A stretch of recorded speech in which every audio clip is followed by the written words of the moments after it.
Student, हमने the unwanted guest का जो सेकंड पार्ट था वो रीड कर लिया था। आज हम इसका जो थर्ड पार्ट है जो कि पेज नंबर 39 पर है वो हम रीड कर रहे हैं। जेन मार्टलेट कहती है but he would not harm me on that account. इस तरीके से वह मुझे कोई नुकसान नहीं पहुंचाएगा। वुड ही, क्या वो मुझे नुकसान पहुंचाएगा?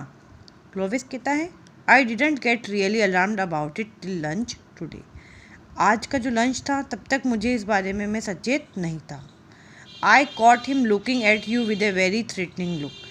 मैंने उसको पकड़ लिया, वह एक बहुत ही थ्रेटनिंग मतलब बहुत डराने वाले या भयंकर रूप में आपकी तरफ देख रहा था।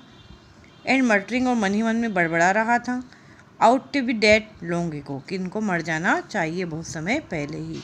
She ought and someone should see to it. ऐसा हो ही जाना चाहिए, मतलब जो जेनी है उसको मर जाना चाहिए क्योंकि वो क्वीन एनी की जगह पर उसको मानता था।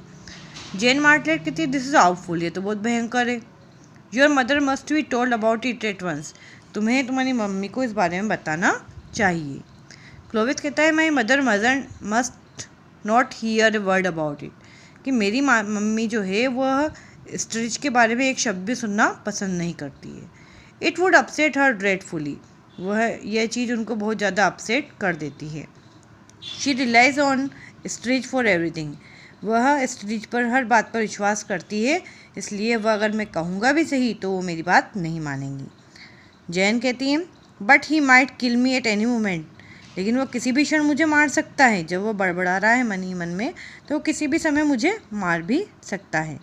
क्लोविस कहता है नॉट एनी मोमेंट, किसी क्षण नहीं। He is busy with his work all afternoon, वह अपने इसी काम में आज दोपहर से बिजी था। मतलब आपको किस तरीके से मारना है इस मामले में वो आज दोपहर से ही सोच रहा है। जेन कहती है what a dreadful situation to be in, कि ये कितनी खतरनाक सिचुएशन है। With a maid butler dazzling over once head, कि एक मेड बटलर, एक जो पागल नौकर है, वह उसके सिर के ऊपर झूल रहा है।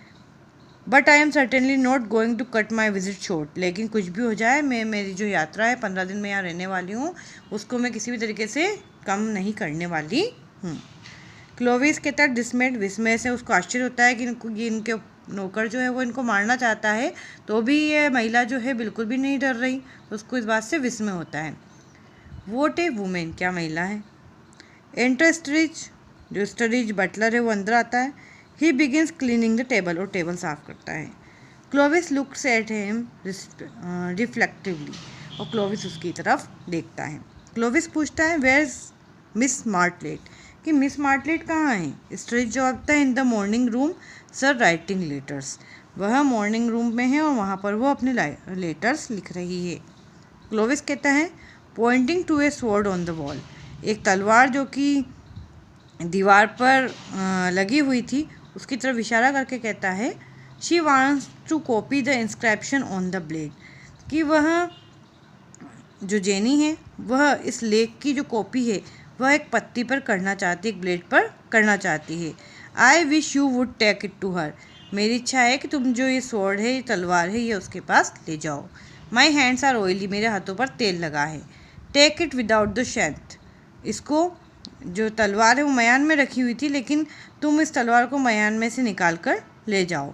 It will be less trouble, इससे उनको बहुत कम दिक्कत होगी। मतलब तलवार जो मयान में थी तो तुम उस तलवार को उस मयान में से निकाल कर जेनी के पास लेकर जाओ। स्ट्रिच कहता है yes sir. स्ट्रिच goes out holding swords, स्ट्रिच जो है तलवार को उठाकर जेनी के पास ले जाता है। एंटर्स जेन रनिंग, और उसको देखकर जो जेनी है वह दौड़ने लग जाती है। जेनी मार्टलेट कहती है क्लोविस वेयर आर यू, वो क्लोविस का आवाज़ लगाती है कि तुम कहाँ हो। रशेस अप स्टेयर्स, सीढ़ियों से नीचे दौड़ती है। एंटर्स स्ट्रिच, और स्ट्रिच का वहाँ पर प्रवेश होता है। स्ट्रिच कहता है Miss Martlett run out of the room as I entered, जैसे ही मैं रूम में गया तो मिस मार्टलेट वहाँ से दौड़कर बाहर चली गई। She has called for the car to take her to the station, उसने कार बुलाने के लिए आवाज़ लगाई ताकि वो स्टेशन पर पहुँच सके। मतलब जो जेनी है उसने सोचा कि स्त्रीज उसको तलवार से मारने आ रहा है, तो वह दौड़कर वहाँ से उसके घर से चली गई। जबकि जो स्टडीज है वो वहाँ पर केवल क्लोविस के कहने पर ही तलवार लेकर गया था।